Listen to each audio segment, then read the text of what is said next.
Trainer Debbie Hurlock has had a dual contract at Central Park and Harlow since taking over the training licence from her late father Roy Griffin in 2019. Back then, it was very much business as usual. He always said, I want you to carry on, don't stop, just keep going, which is what we tried to do for him. So I think he would be quite happy the way things have gone for us. How did your dad start training greyhounds? His dad was 59 when he passed away, and I think it made my dad realise life's so short, you've got to do what you want to do. So he decided to sell the calf that he had on Canvey Island and moved here in 1976 and never looked back really. Done a bit of everything in them days, turkeys, and he had a few cows, a bit of a farmer. There's lots of kennel blocks here, but this one we're sat in right now actually was a turkey farm. Yeah, it was, yeah. What an amazing place it must have been for you to grow up. It was, yeah, it was lovely. Didn't realise at the time, but now you realise as you get older how lucky you've been to live somewhere like this. And it is very much a family affair. Your partner Steve is very much into it, and your son Liam and his girlfriend Amy.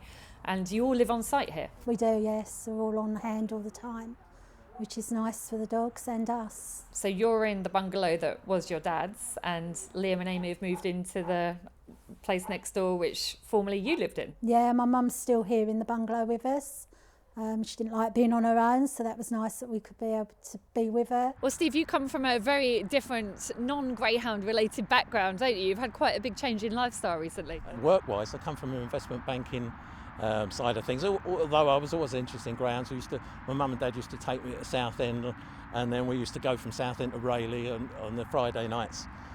So I've always been interested in the dogs, but work-wise, I've always worked up in I think I worked 44 years up in the city. But I had planned to retire in August 20, and then unfortunately Roy passed away. So I said to Deb, you're going to need some help now, not only with the running of the kennels, but there's a lot of paperwork involved. So I said I'll try and retire early. So I decided to retire at the end of January of 20 and get more involved. I've always wanted to get more involved in the dogs. So now I get a chance around the kennels or going racing, and I enjoy it. And going back to the beginning with Debbie, you actually got involved in ownership, sort of bought a dog, got a crush on a girl and ended up marrying her. I was kind of a bit of a stalker with it, to be honest. It was back in 1980, I think it was. Me and one of my friends, we bought a pup. And he said, well, I know a trainer, he used to have it at home. And he said, I can't keep it at home anymore, we need to put it in with a trainer. So he said, I know a trainer, Roy Griffin. So I said, oh, fair enough, no problem. So we brought the pup up here.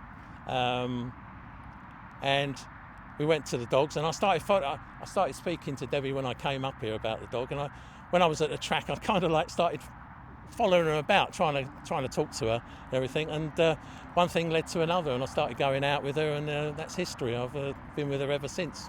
All the trainers say how difficult it is to get staff. How sort of valuable to you is it to have Liam and Amy on board? They're the backbone of it. Without them, I probably couldn't do what I do. They're always here to do whatever we need, which is really nice. Did you always like the dogs back from when your granddad was training? Yeah, definitely. No, we've always, as a family really, we've always enjoyed it and enjoyed being with the dogs, and definitely the racing, and to get to see them get a nice home as well. That's the main thing. Have you ever wanted to do anything else? No, not really, to be honest. I went to college and done a few other things, but I always come back to the dogs and carried on while I was doing other things. Kind of lucky for you that you met a partner who loves it as much as you do as well. Yeah, no, she's mad for it. She really enjoys it, and she works in the kennels every day, and sometimes you can't get her out of there. So Amy, 4 years you've been involved with the greyhounds now, previously working in the hairdressing industry. Do you enjoy it? Yeah, I love it. It's a much different job, completely different kettle of fish, but I really enjoy it, just giving them attention and the care that they need, and they're feeding them. It's just lovely looking after them. We've seen you out today with some of the dogs, and they seem to respond really well to you. You have a nice relationship with them. Yeah, some people think it's funny because I talk to them, but I just enjoy looking after them. It's just lovely. The setup here is quite incredible. As you walk in, you wouldn't realise you have as many dogs as you have, but it's like a maze. It is, yeah. We've got lots of different blocks sort of spread over the premises. We've been quite lucky that we've got 3 separate kitchens. During COVID, the staff have been able to keep apart, which has been really good. It's set up in quite a good way, really. And the selling point for kennels for me will also always be the use of a massive field. where the dogs can stretch their legs Yeah. and enjoy themselves. And my gosh, you certainly have that here. We do, yeah. We're quite lucky with the field and the 2 longer runs. Yeah, especially with the puppies as well, and getting the dogs back to fitness after they've been injured. So yeah, I think we're set up in quite a good way, really.